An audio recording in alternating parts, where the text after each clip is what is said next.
We're live. We're live. So welcome, Aurélie Fontan to BIOfutures in Conversation on this International Women's Day.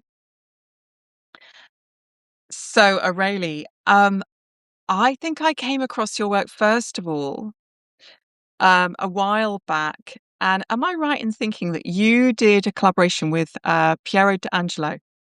Yeah, absolutely. Yeah. Thank you so much for having me today. I'm really pleased to be able to discuss biodesign on International Women's Day. And yeah, Piero is one of my really good friends. We met at a place called Open Cell in London, which is a lot of biodesigners know about this place. It's kind of this sort of underground, I'd say like where all the pioneers met just before COVID, before maybe biodesign like hit that really interesting curve, and it gathered people like Susan Lee, Piero, lots of different companies as well who were based there actually doing startup work. So I'm really pleased that I was able to be part of that project for a little bit.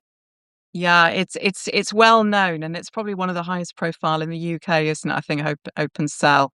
So you met Piero there because I think that's how I came across your work. We had Piero on season 2 of BioFutures in Conversation, and Mhm. I'm a big fan of his work. And it's been really good seeing it develop. And so you have got your own label, but I thought before we get into that and what you're doing now, let's wind back. When did you get the first inkling that you might work in this kind of capacity?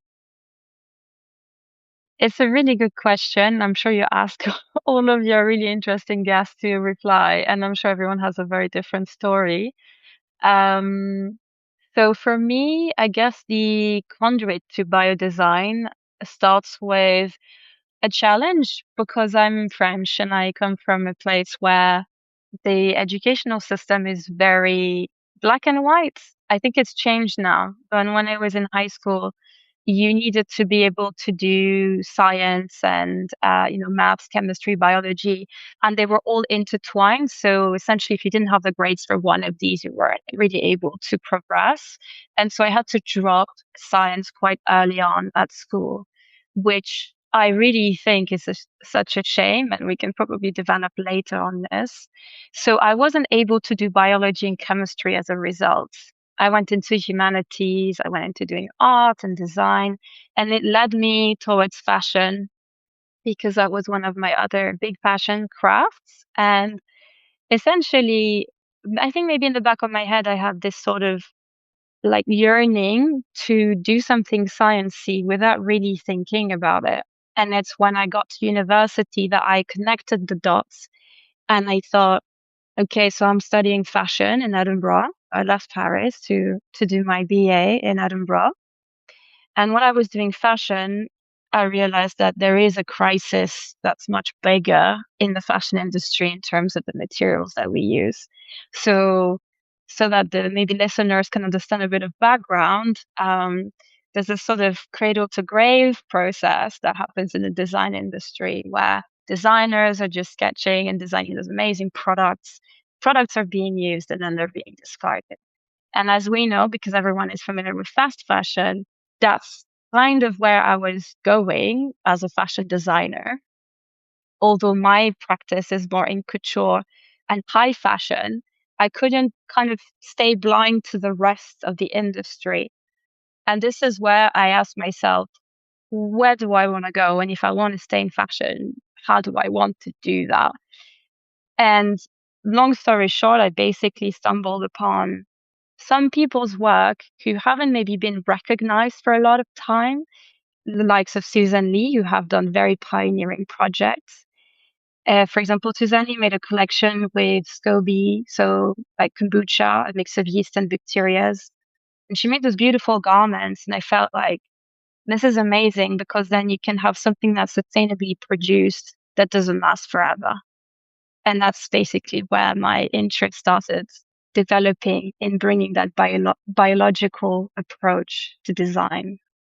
Yeah, and it's interesting what you say. I mean, firstly, in terms of schooling, I think when we hear conversations about innovation, and that includes this field, but more generally applies, there tends to be this idea that everything is homogeneous, and that you have the same conditions wherever you are in the world. And the reality is very different. And certainly, my friends who've got kids in the French education system have said it is extremely rigid, it is very conservative, and that can be a challenge. But equally, it's quite entertaining because I'm British, so I went through the British education system. But my friends that are American, they look at the British system and they think that that's quite rigid.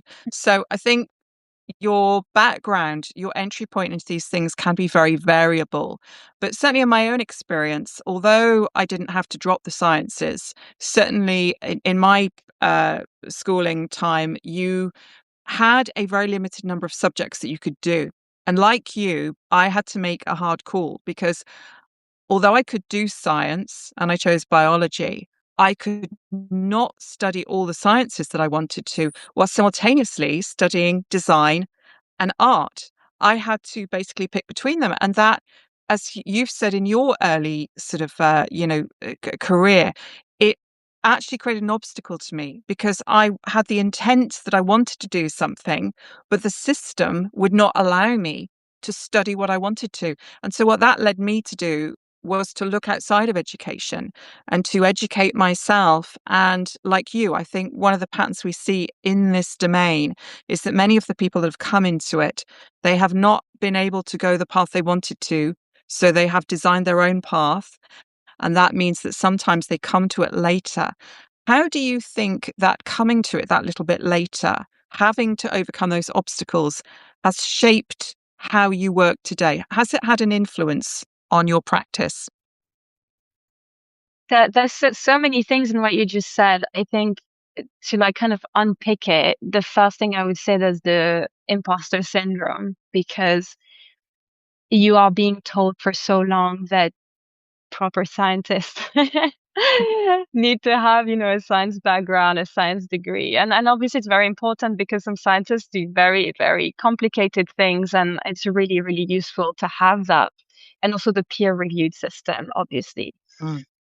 But as you said, it makes it so rigid that once you've kind of parted ways with that world, like whether it's the design and art world or the science world, if you want to come back to it, or if you want to actually just enter it for the first time, it feels very alienating, and it feels very scary, and it feels very intimidating.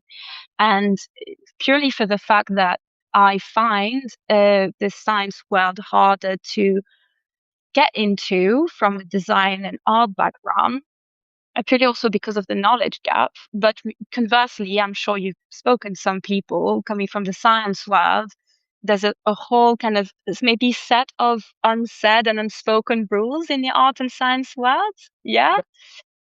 Right. So it's that kind of, you're kind of like tiptoeing and you're like, oh, I don't know if I really belong here.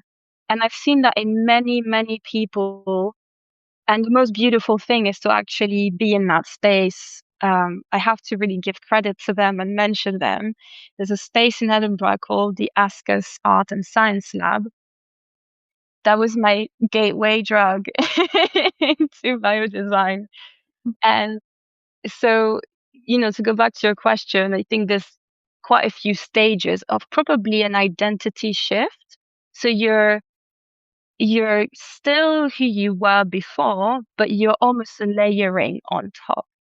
So you're not changing, you're not going to, the other side of the fence. You're basically trying to reconcile the fact that you can both be in the art world and the science world, and that you have a place there, and it's not as scary as it looks. And also, people in those worlds will be very interested in hearing your perspective. So, and in that lab in Edinburgh, that was the whole point, was for scientists and artists to be in that room and create that community where you speak a different language, but at some point you find that intersection, if that makes sense. Really nailed it, actually. I think certainly when you speak about imposter syndrome, I've heard a number of other people say that. I know in my own work, when people look at the literature review on my PhD which my supervisor said, look, you've reviewed several PhDs worth of literature, not one. It was partly because I was really conscious of the fact that I had come from a design and arts principally based background, and there was a bit of imposter syndrome, a bit of feeling I got to prove my worth here because, I didn't get my BA or my BSc. I've got a design degree. So, my postgrad was in innovation. So definitely. And also, I think you've hit on something else there, which is the fact that there are these unspoken protocols for sure. For sure. The culture of the sciences is generally very different to the culture of design and the arts. And I think one of them, and I think also, again, your background being French, one of the things about the arts and about design is that your sense of self expression, how you express yourself, particularly visually, symbolically, iconographically, is really important. Whereas in the sciences, in some domains, there's a bit of snobbery. I remember reading an article about the culture of Oxbridge, and it said that sometimes the female scientists felt that they couldn't wear makeup and they had to look really kind of dowdy because they wouldn't be taken seriously as a scientist unless they played that role, unless they took on that performative role. So I think you've definitely nailed something there. And actually, a number of the pioneers in this space, I'm particularly thinking one of my peers and heroes, Rachel Armstrong. When Rachel Armstrong rocked in to give a lecture, basically rocking out, looking like she could have been going to a music gig, I thought that's my kind of lady. Right Mm. there, the lady that is confident in her self-expression. So I think Mm. you hit that. How have you developed sort of techniques to help you overcome that cultural divide, to do the reconciliation that you spoke of? It's really interesting. I like this topic of the imposter syndrome a lot because it's about disciplines being somewhat in competition, whereas obviously designing with living systems, we're talking about collaboration and symbiosis, right? So I've met so many scientists who are very creative. I've met lots of, artists and designers who are very scientifically minded. And when you're talking about that, I'm thinking about the fact that those disciplines don't have so much uh, divide between themselves, not as much as we think anyway. For example, when you do design and when you do art and when you do science, you have the idea of the hypothesis. And I really like to create this sort of diagrams where you can see you have a hypothesis, which is creative, scientific. Then you explore that through iteration, which is common to all of these disciplines. Then you have your findings, which can be in design, your samples, your materials, your prototypes. In science, they can be your data set, your studies, your different experimentations. And so nobody ever really gets to a conclusion. Nobody ever really gets to the truth. The problem is people have this perception of science being something quite definite, quite finite, and art and design being something quite like woo woo and like, we don't really know what's going on there. But they are both very experimental. And I think that's what I really like to kind of remind people of. It's not as different as we think, and there are more commonalities and common grounds. I'm not sure if I understood your question.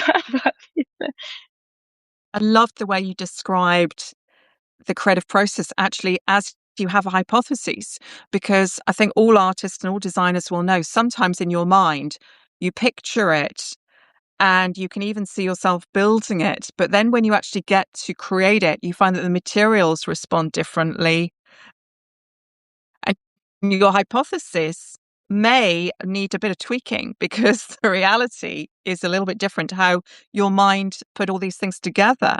And one thing about, and this came up in the conversation with Maria, and it's a common theme that I found with peers. There is a reality to working with living systems because it doesn't matter what your idea is, what you want to build. You are working with something that is autonomous, that has a mind of its own, quite literally. And so, you've got to be real about it. You can't be off. This is not creating virtual realities. This is not artificial intelligent sort of imagery as such. It has got to work in the real world.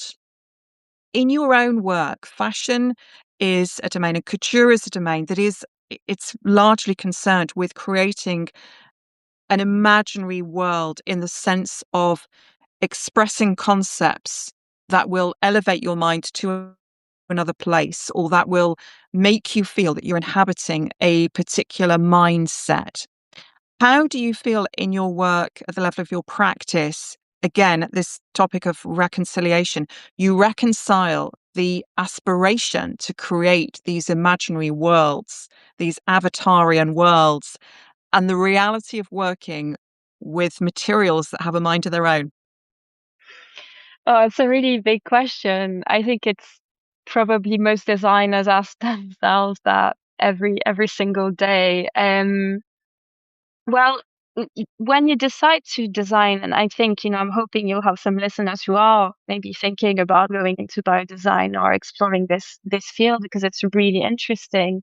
It's very current right now in the face of climate change and the climate crisis. So when you start, you have to rewire your brain essentially, in the sense that designers are used to work with mechanical processes. So that would be you have a piece of wood, maybe you have a machine doing something to a piece of wood, and then you've got like a product or something by the end of it. And that has to do with also computer aided design. So you can obviously put, parametric design into this. You can put AI into this. You can do a sort of digital manufacturing, system, and it's from digital to physical as an output. That's the way we've been making things after the Industrial Revolution. Before that, we used to make things by hand. So there's another thing you have to bring into this, which is the idea of craft. And that's another thing that you just touched upon with the fashion and the couture is the idea that it is a craft. It's not something that's mass produced. So we are making small batches, collections, maybe 2, 3 collections a year. Now it's a bit more, but if you're a small studio, that's your timeline. And there's a true respect for craft, and my French heritage is probably speaking to that because you just enjoy that from a beauty perspective, from a beholder perspective, and it just elevates, um, the maker elevates the audience and elevates themselves because the more you practice your craft, the better you get at it. And that's another thing that when you think about designing or making with living systems, you are essentially putting yourself in a sort of codependent position. And I will explain. Because, as you said, when you start taking something that's living, sometimes it's not a plant, sometimes it's a bacteria, sometimes it's something you can't even see. They will do what they want to do. So, as you said, you're not fully in control. And it's really interesting because as humans, we love to control everything. We love to control an outcome. We have a very fixed idea of what we want, and we want to realize this, which is possible when you're using mechanical systems and materials that are inert. When you start designing with nature, and I've done this for quite a long time now, and every time I have to remind myself that my expectation of the final result needs to shift. It needs to compromise a bit more. And a lot of people talk about the agency of the autonomous being that you work with. They do have an agency. They are programmed in their DNA to behave in a certain way, like we are as humans. So we're programmed to get up and get some food. And, before it was picking some fruits and hunting and all these different things. The living systems do exactly the same thing. They are interested in food. They are interested in water. They are interested in light. It depends. But most of them have those characteristics. So you have to understand their cycle. And our cycles and their cycles are very different. So I would say it's a long-winded answer, but to explain, in couture, you are used to a longer timeline because it takes so long to fabricate something. With living systems, it's very similar. You are letting something happen to itself. You are letting things create themselves. And so I had that in mind, and you realize sometimes it can clash with the fast-paced world that we live in. Yeah. And I think you're hitting on some really key points there. I mean, if I think of the evolution of this, obviously there have for millennia been ideas about what are essentially living garments and accessories and plays on this theme. I'm actually thinking of right now Medusa in Greek mythology with the snakes. Yes, that was in effect it was to perform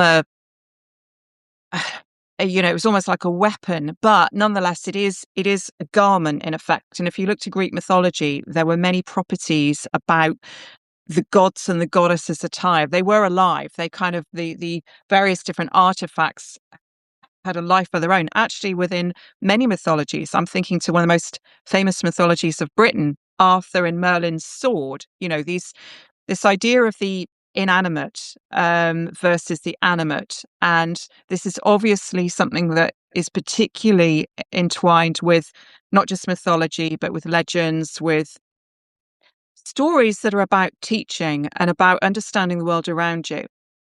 And when I think to this particular area, I mean, the earliest work that I remember seeing within fashion that really spoke to what was coming was Hussein Chalayan. I think it was 1994. I was blown away by his final collection, and he'd buried the materials. He'd buried them in the ground to see what would happen to them. And I thought, isn't that interesting? And I was coming up because I was then studying fashion. And for one of my projects, I looked at the cyclicality of materials. But although I got to the point of realizing, okay, we could create compostable materials and we could create materials, because thinking of landfill that you wear for a season and then you just you put them on the compost heap and they I couldn't quite work out within, I mean, college projects are short. I couldn't quite work out how do we actually make it commercially viable. And I think that's probably partly because I was thinking of this from a ready to wear perspective. I was thinking of shorter timelines because that was where most of the waste was. Well, that was where, you know, fashion to landfill was really the kind of the big problem was. But I think you've nailed it when you're talking about couture, because the timelines of couture are completely different. And obviously with Suzanne Lee, I know she obviously used the term biocouture. So she was thinking along this longer evolutionary period. And now obviously your work, and we've got various, I mean, it's still a very niche area, isn't it? But there are a few. There's what I can think of several in my mind that are working in this space. But it is growing, which is kind of a bad pun, but it is literally growing. Um, Thinking to the fashion industry, one of the big advantages you've got now is there is a lot of interest in this, at least in terms of features, conversations. What do you think right now is the biggest barrier to actually developing couture houses like your own? So it's really interesting because I had a weird relationship with couture. I had a very strange journey, probably a journey of love and hate and push and pull. Maybe a lot of people have experienced this while working in the fashion industry. I spoke earlier about how obviously the climate crisis made me realize, because I was studying, like right in the middle, don't know, 7, 8 years ago, right in the middle of it, when I'm from a generation that's very aware of it as well. And I think like now everyone's caught up and we're all on the same boat of what do we do now? And so when I was looking at couture, I was seeing how couture was driving innovation in the ready to wear sector, which is what it's been doing for a long, long time, because couture precedes mass manufacturing, and couture was there before it.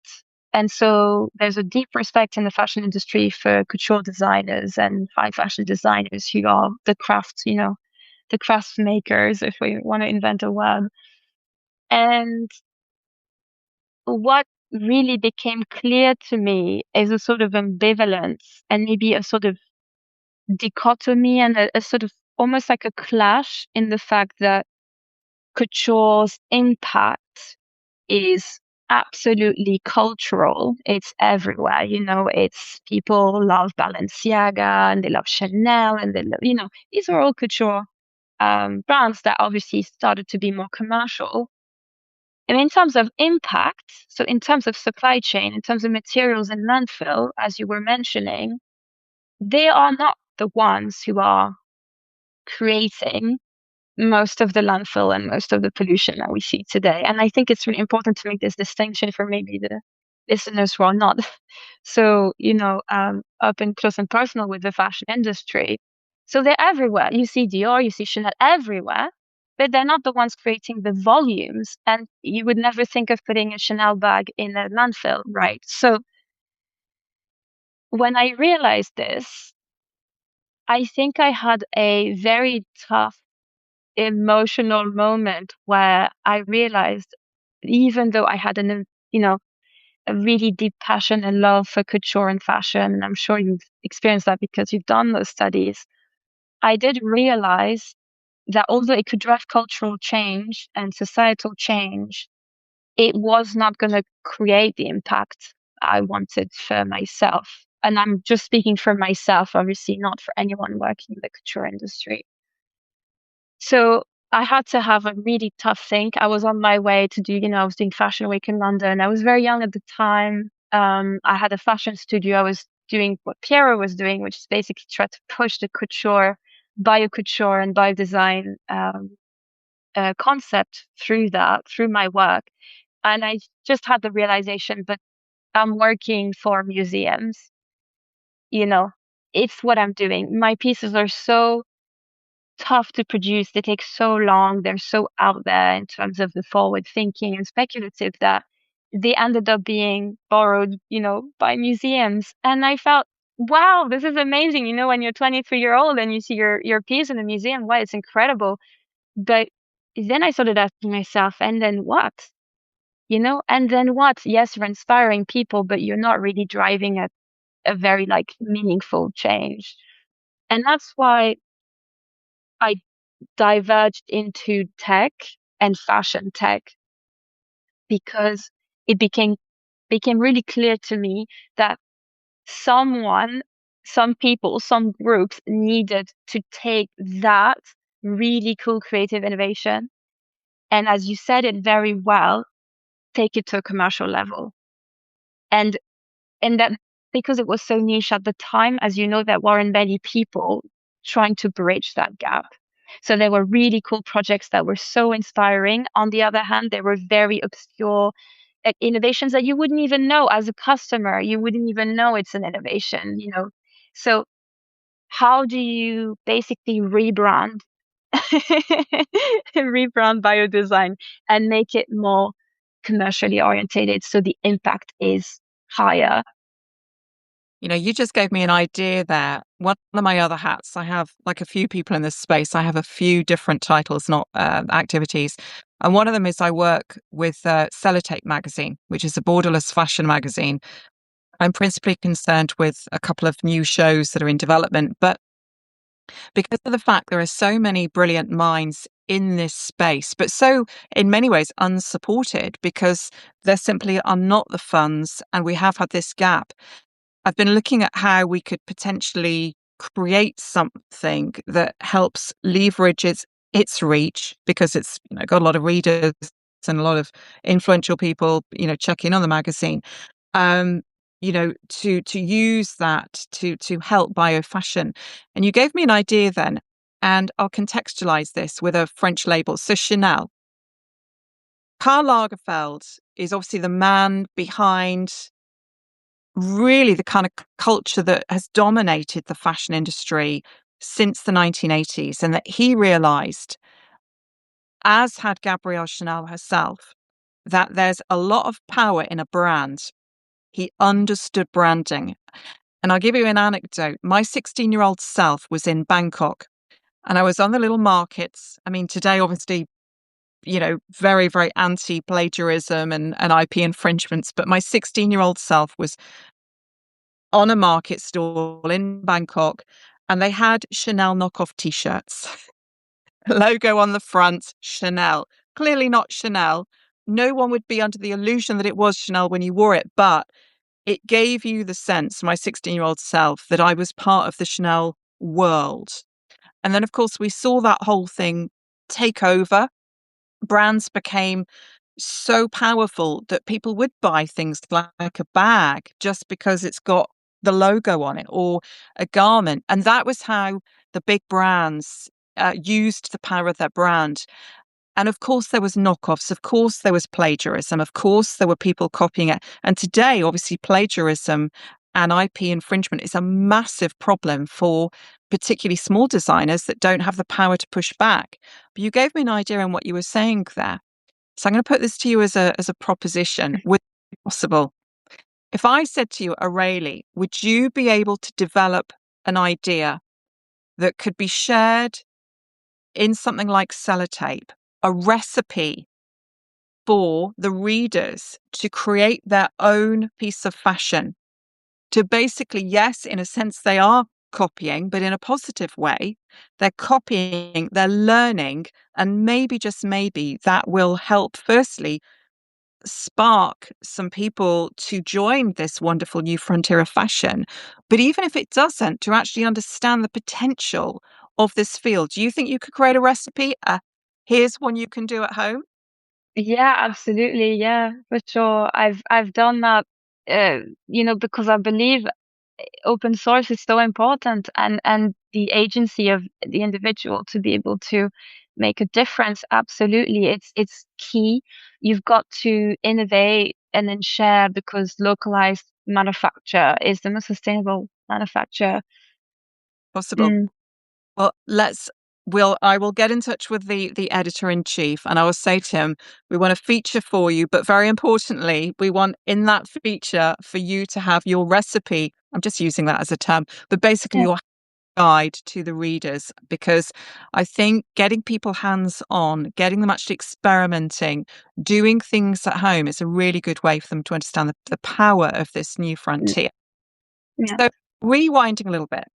So you've got this mission in your mind. You're thinking, right, I want to reconcile these two areas. I want to become a bio-couturier. When you started out, what did you see that process looking like, and how similar has the reality been to what you thought it would be? Well, thank you so much for raising this as well, in terms of the power of people, the agency that people have to make things.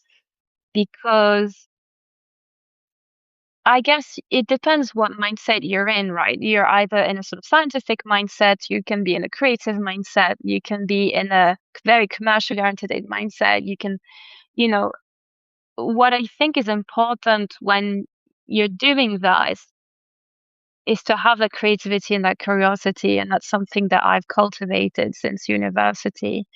When you're asking, what was the approach and what was I expecting and how different it was, it's essentially knowing that you're going to fail a couple of times before you get to what you'd like, and what you'd like would look very different from what you wanted anyway. So you're kind of always reshaping your expectations. And I've had so many projects that have turned out really amazing. And I'm someone who's I would say I'm a perfectionist, so it's not helping that, I know exactly what I need to do and I want to achieve that. So a really interesting story is when I was in my BA in Edinburgh and I was supposed to make a fashion collection. I somehow had a crazy idea to grow a kombucha couture dress, because Suzanne had done. If anyone's listening, you should check out Suzanne Lee and her project on kombucha. Um, just for like the context, kombucha is a mix of yeast and bacteria, and it's a fermentation process very similar to beer, where you're essentially brewing those yeast and those bacteria, and they will form what we call a blob, and they will make a material eventually. And the blob can grow in any sort of container. So it can be a sheet, it can be a circle, it can be anything you want. And a lot of people obviously consume kombucha now, but at the time, I gave myself a challenge, and I was like, well, Suzanne made a ready-to-wear collection, so I will make a couture collection, and I will send it on the runway because I believe that the SCOBY, synthetic combination of yeast and bacteria, has its place on that red carpet, if you will. And that for me, that was such a beautiful story and a beautiful journey because it puts something in front of people that maybe they had no idea the material could look like that. Mm. And the funny story is that I remember showing my samples and my iterations to my course director, and you could, from the get-go, bless him because I pushed his his patience quite a bit. He's expecting to see, like knitted samples and woven samples and things because he encouraged us to make our own materials. And like show up this like disgusting like blob, like dried, like it's really horrible. It just doesn't look like anything nice.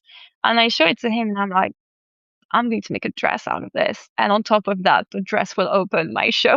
And I can literally see the sweat, like dripping down his face, being like, this is going to be a disaster. So, Did it smell um, a very organic smell to it?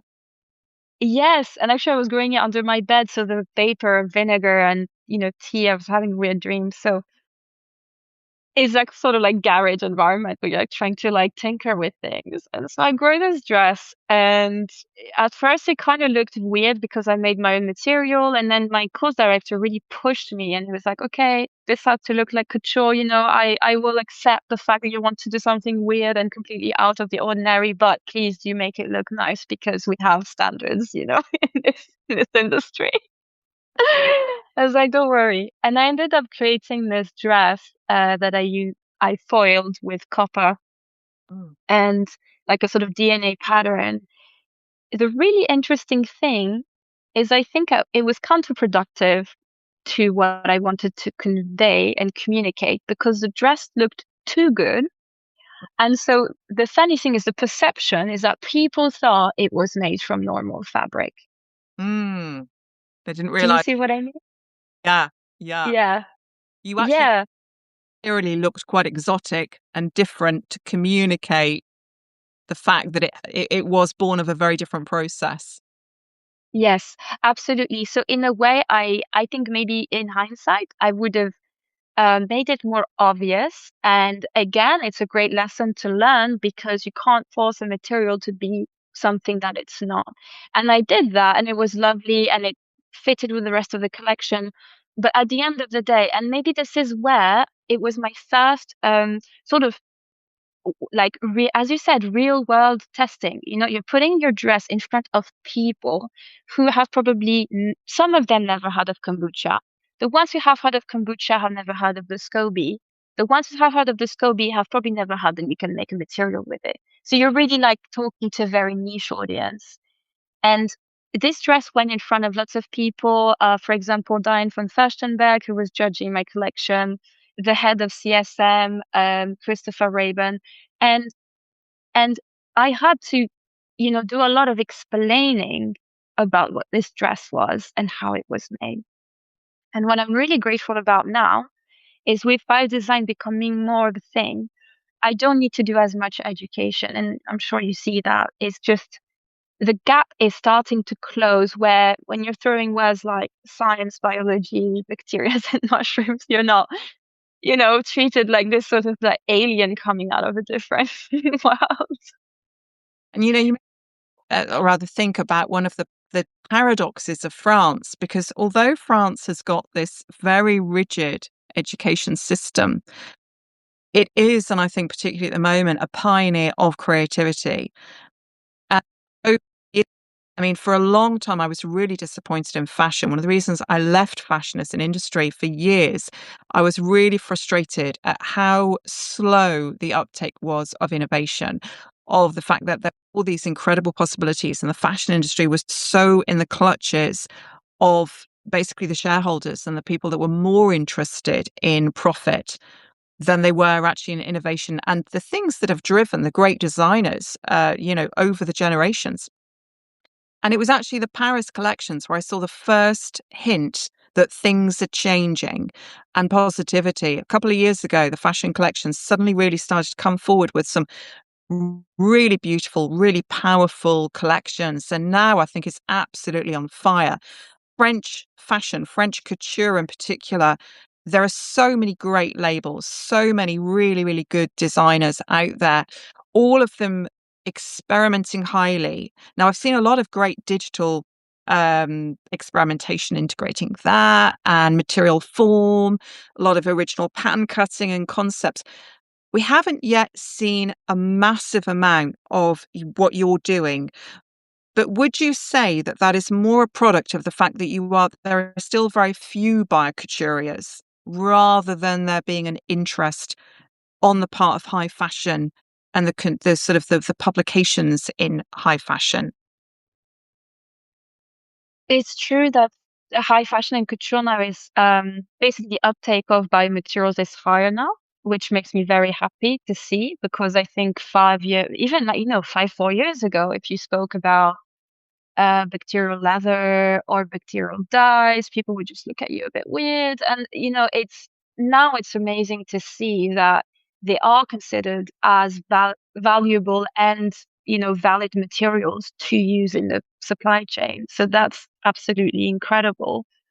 In terms of what I do, I think you still need those mavericks, slightly on the edge creators and couture designers like Piero, for example, because what they do really well is they communicate on a visual level. They help by design and by materials have a better rep, be more disseminated through the world. On the other end of the spectrum, the more commercially orientated one, you need the people who are developing the commercially applicable solutions. So anyone, and I know Piero was actually developing some slime mold dyes, which I loved. I loved the concept; it was really incredible, and he I think ended up in the LVMH prize, selected for that. Mm. And because at some point, what we really need to do right now is to convince fashion that this is the way forward. In my opinion, it's the only way forward. But there are other things alongside that with recycling, upcycling, and secondhand. There's so many different layers. If we want to create new things, we need to start using biomaterials more.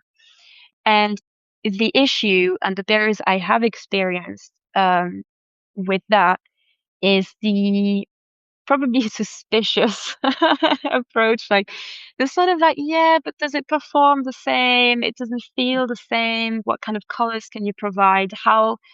What's the lead time? At the end of the day, people want something that fits in their budget, does what it needs to do, and it's going to be basically future proof for the customer that they have.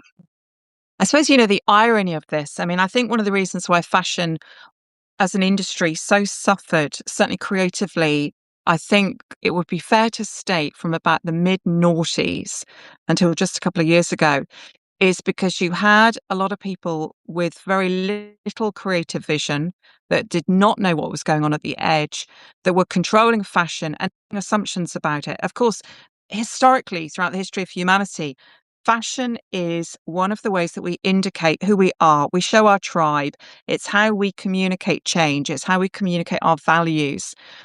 One of the things I've sort of thought about is the idea of the biopunk movement, biopunk, not as in trying to recreate the aesthetic of punk using biology, but infusing that somewhat anarchic attitude that, we've got our own movement, we do our own thing, and this is how we kind of dress.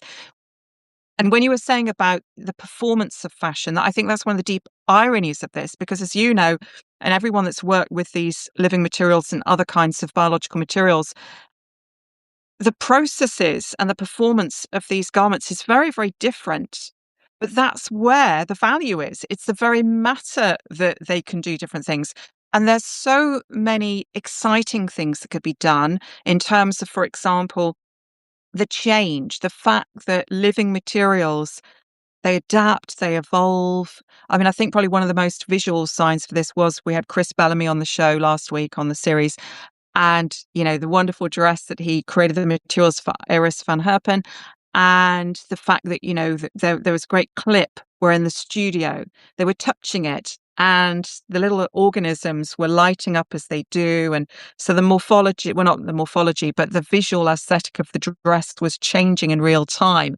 And the studio assistants were fascinated by this. They were like, this is, it is the stuff of science fiction, really. um I wonder if what we need for biofashion and biocouture is not a situation where, I mean, like with Piero's work, I sadly couldn't make it, but I saw the collection that he showed in London. It was a couple of years ago. It would have been, what, 2023, I think. And it was on schedule for London Fashion Week, which is great. It's great because it means that there will be various buyers and magazine editors and what have you. But is it not the case, perhaps, that what actually Biocouture needs is its own fashion week? It's not like a fringe. It's not trying to tag on to the rest of the fashion kind of schedule and in that kind of structure, but its own space where the whole thing might be configured differently. So I'm going to put I'm going to give you something to think about and to tap into your thoughts on this. Um, this is the scenario. A billionaire has come along and they have given us a blank check to create BioFashion Week. Can be anywhere in the world, any place on the planet, and bring together all of the parties that are pertinent to BioFashion Week. What in your mind is that looking like? How is that going to work? I mean, I almost want to make it happen now. I feel like you're sending me on. I'm gonna be on a wild goose chase tomorrow. Um, yeah, what you said is very pertinent because we saw the rise of sustainable fashion weeks, especially in the Scandinavian countries, maybe more Northern Europe. I think there is one in Sweden or Finland. There's a couple of them now in Denmark as well.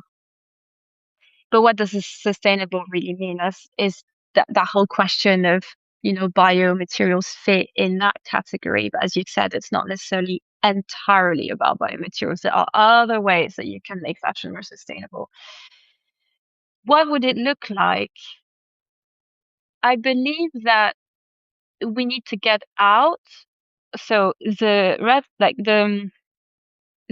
catwalk format doesn't work, and I experienced it myself, and you know that the catwalk format doesn't work because it's a mirror of how fast-paced the fashion industry is. And so you see maybe a year of work, if it's a couture collection, just come like 1 minute, you're just not even like able to take it in the garments. And that's always frustrated me with fashion because yes, you might be sitting in the front row, but there are seamstresses and makers who have spent like countless days, if not months, on a single detail that will just like flash before you. So that's why we have presentations now where you can actually go around the models and you can see them. But beyond the presentation, I think we need to go another step, which is the background, which when I say background, I mean the scientific, the technical background of how it was fabricated. Because I believe everyone can understand cross stitch knitting, it's quite easy, and embroidery. But you're talking about concepts that, as you said, is the stuff of science fiction. It's that, wow, you're using, I don't know, bacterial sequence that have been fabricated in the lab, on petri dishes, and it's so old sciencey, but it's also very tangible. So what you need to do is to let people digest it, like, to make another pun, because there's a lot of digestion going on in biomaterials. You need to let people digest the physical, the tangible. You need to let people touch. And that's really interesting there because people are scared most of the time, is what you said about the Iris van Herpen story. You're fascinated. So what is this? What is this fascination kind of push and pull? ooh, I'm interested almost of scared, which you Mm. can see with mycelium and mushrooms. And people are, oh my God, I love mushrooms. They also scare me. But Mm. they scare you because you have a knowledge gap.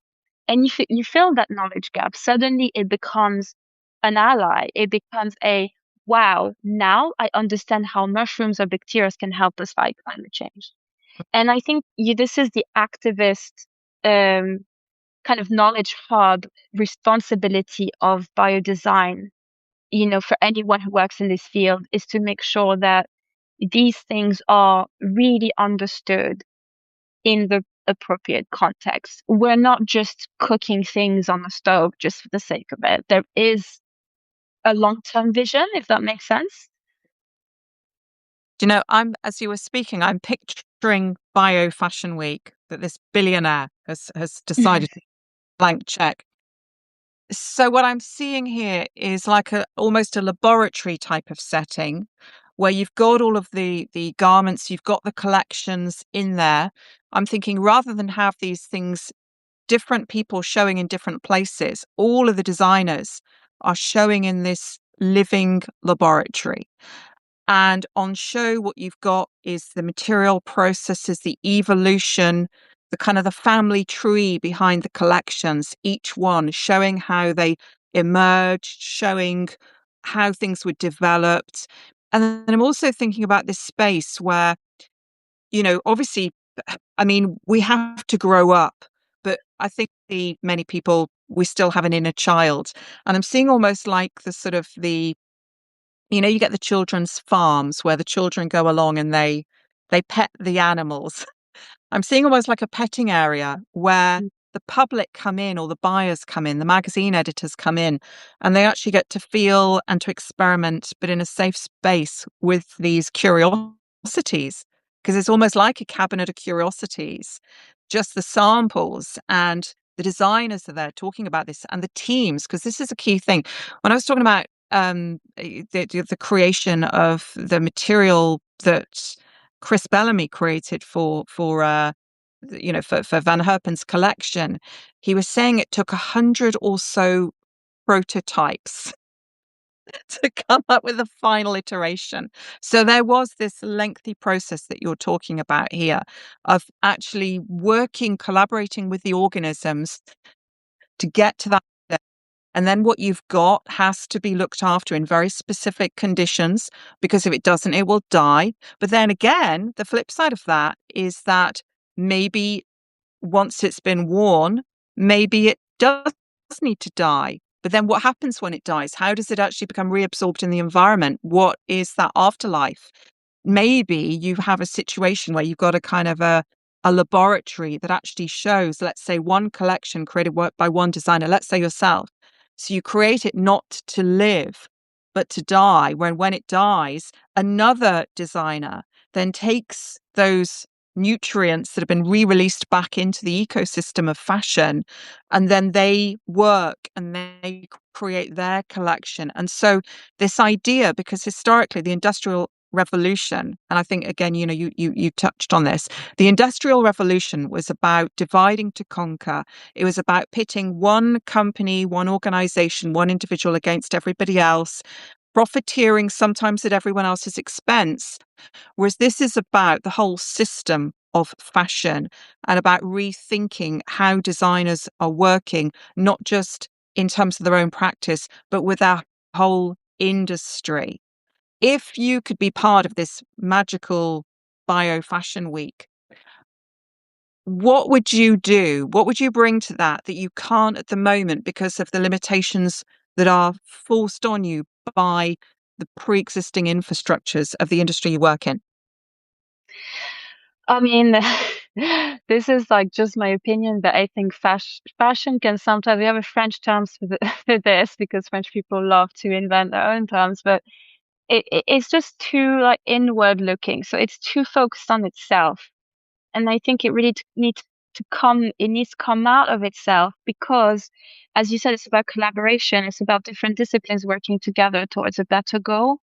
And so, for example, for me, the main thing would be fashion and food, fashion and Mhm. farming. fashion and I don't know, space exploration, whatever you want it to be, is for fashion to step out of itself for one moment Mm, and create a, a sort of immersive experience, which a lot of designers have done. One of my friends, Alice Robinson, she did a really cool project where she had this cow and then she made an entire collection out of the cow. But she explained, what the cow's life was, and then she created British Pasture Leather, which is a really cool sustainable leather brand. And for me, that's where fashion needs to go, where we're suddenly understanding the whole supply chain in a 360 environment, and materials come from somewhere. Okay, where do they come from? They are made in a certain way. How are they made? Who is making them? And it's to kind of piggyback on this sort of like, fashion campaign. I made this material, I made this piece of clothing, fashion revolution. And I think we need a fashion revolution, but like literally from every single part of the supply chain and the industry, because it's all of these nodes in the supply chain working towards better practices that are adding up and compounding into a product that you can be proud of. And the story you mm, tell is just so transparent and genuine and thought through mm. that this is how you get people on board with that type of thing. Of that. When Thora and I were talking earlier in this today's trilogy about her vision for the future, what does she think it looks like by mid-century? She said that she thinks that some of the changes will be more sort of incremental. It will be things like products that you can interface with pre-existing architectures. And that makes me think of fashion because, and again, this relating back to the conversation I had with Samantha Murrow last week, founder of Planet of the Grapes. We were talking about the fact that when you're working with biomaterials in fashion, one of the things that it really throws up is the idea of where is the value situated? Because it may be that the product does not last as long. It may be that it does, obviously, if it's biodegradable, at some point it will biodegrade, whereupon it's within certain conditions. And that sort of shifts, how you work with it and why. Now, with her route, I see something that's very scalable because, of course, her biomaterials are already at the point where beautiful bags and belts and dresses and all sorts are being made with them, but in a way that I think is not too big a leap for the audience to adapt to, in that it doesn't look an especially exotic fabric. It can look very similar to the things that people are already used to, wearing or having in their environment. Thinking about your work and the kind of things that, might come online, let's say in the next 5 years, do you think it would be possible to augment pre-existing clothes? So let's say clothes that they were made in the old way that would have gone to landfill or that, let's say, would have just worn out. What are your thoughts with respect to how we might upgrade the, clothing? What do you think the limits would be? And also for accessories, I'm thinking about things like shoes or bags. How could you splice the kind of material systems and processes you use with that old approach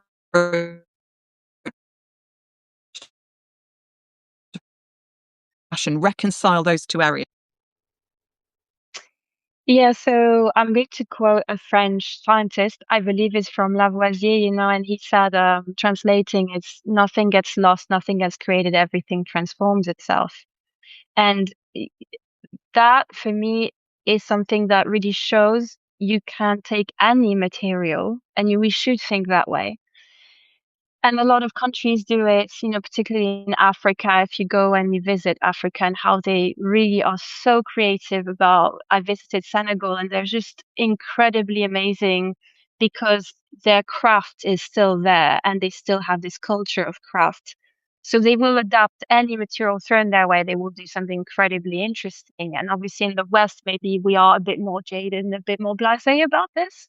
So we don't really appreciate the fact that something has taken a lot of time and resources to be created. So I would say yes, I want to believe that because there are so many companies now who are thinking we need to start creating stuff from new resources. And if we do that, they have to be renewable. If they're Mm. not renewable, like plastic or polyesters, for example, as a fabric in fashion, that's very widely used, then you think, okay, it's not because it's plastic that it's inherently bad. It's what you do with it and how you repurpose it. And that has to be embedded in basically a virtuous loop of recycling and upcycling. And if you read Cradle to Cradle, which is a really interesting book, they will tell you that materials degrade over time. So it's not necessarily possible to recycle and upcycle forever. But creating those systems, which we don't have, and I will just emphasize how bad it is, we do not have the recycling system to support the amount of, fashion pieces that are coming out every year. This is where, in my mind, we need to have people working on those different aspects. It needs to be symbiotic, to use a different word. It needs to be symbiotic because you cannot have one without the other. You cannot have upcycling without recycling, without biomaterials. It all needs to come together to make sure that fashion is not the second most polluting industry in the world. Absolutely. Well, I love your work. I mean, we've just skimmed the surface. There's so much that we could have talked about today. So I have in my mind, I've mentally noted that we need to have another conversation not too long from now. But yeah, love what you're doing. And I will share some links in the post of this recording with, for your work. And I'd urge people to go and have a look at it. I think what you do, there is a very clear craft in what you're creating. It does look beautiful, as you say. It looks incredibly polished, and you wouldn't know at surface value. You wouldn't know just from a glimpse actually just how much your work is challenging the existing fashion industry. Because if somebody looked at for a photograph of some of your couture pieces, they might imagine that they were made using completely different materials because you've managed to get that polish. But ultimately, there's almost a magic in that. There is a great craft in that, and I think all of the sort of different aspects of your background, they all play out in your creations, and these paradoxes are actually ultimately it's through the reconciliation of these divergent areas that the beauty in your work really lies. So, a real pleasure to speak to you today. Sorry. Thank you so much, Melissa. Yeah, no, and also I just wanted to say thank you for having me. It's been such a really interesting conversation. I would also signpost if anyone's made it to the end of this interview, well done. And if I would signpost to the Ask Us Art and Science Lab, which is a really cool way to start. If you want to start into biodesign Europe in Scotland, that's what I would do. And in terms of what I do in the fashion tech sector, Color Earth, which is a regenerative ink and pigment that I'm trying to develop to, as you said, we talked about it, foster this ethos. And the last project is called Innovation Nursery, and it's where I'm developing my projects. Very exciting stuff in Cornwall. So if anyone is interested, you should really check it out. Reach out. Well, you have a fabulous International Women's Day, Aurelia, and we'll look forward to catching up with you soon. And I will be in touch about that sellotape piece. Thank you so much, Melissa. Thank you. Have a nice day. Bye.